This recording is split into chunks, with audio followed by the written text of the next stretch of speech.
रमजान मुल्लांनी असं लिहिलंय, मुलगी म्हणजे गुज बोलते,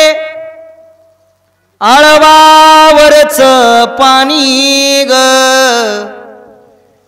मुलगी म्हणजे गुज बोलते, आळवावरच पाणी ग, सोडून जाते एक दिवस ती पुन्हा रित्याचे जगणे ग, सोडून जाते एक दिवस ती पुन्हा रित्याचे जगणे ग. विनायक पवारने असं लिहिलंय की लाजून लाल होते निव्वळ कमाल होते,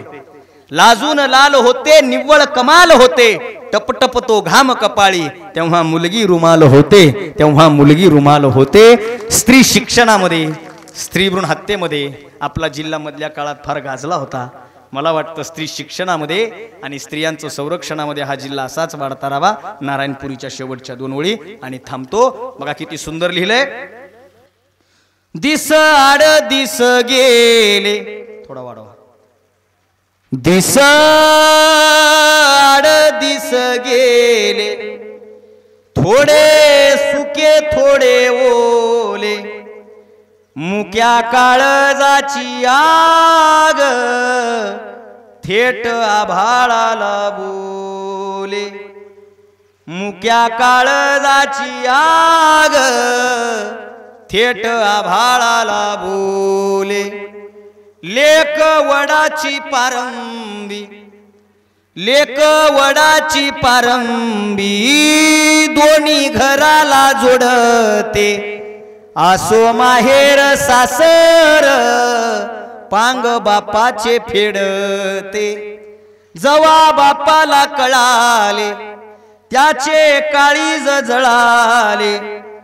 तिला पोटुशी धरून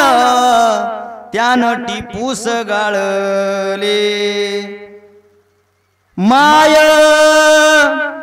मुक्या काळजाची आग थेट आभाळाला बोले. आणि या ओळी तुम्हाला कळतील आई,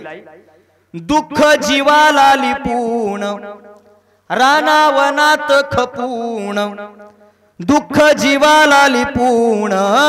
रानावनात खपून,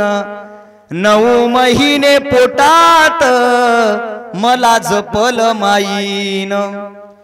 लेक जलमा घातली लाख बोलले माईला, लेक जन्मा घातली लाख बोलले माईला, लई छळते माईला लई हिनवते तिला,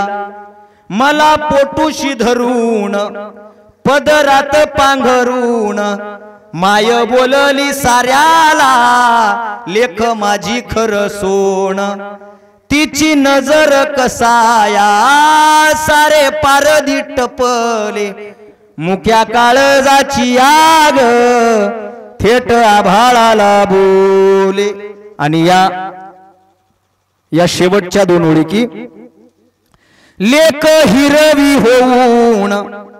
हातातला चुडा काय झालं रे, लेक हिरवी होऊन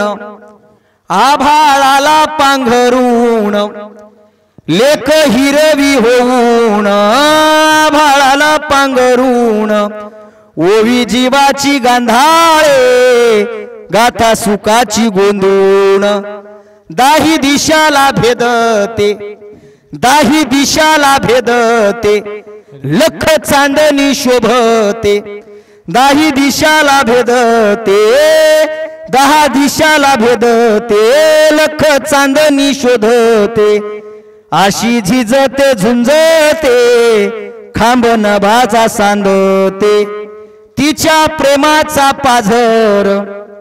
तिच्या प्रेमाचा पाझर शुभ्र अंगाई निखळे, मुक्या काळजाची आग थेट आभाळाला बोले, दिस आड दिस गेले,